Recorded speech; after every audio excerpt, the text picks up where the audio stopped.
Meaning of headmaster. Headmaster. Headmaster. Headmaster. Headmaster. A headmaster is the person in charge of a school.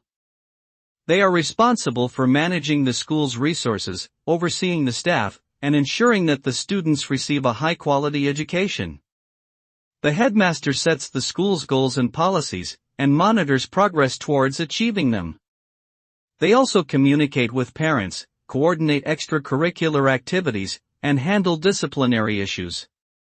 A headmaster must have strong leadership skills, excellent communication abilities, and extensive knowledge of education and teaching methods. Their ultimate goal is to create a safe and supportive learning environment that fosters academic success and personal growth for all students.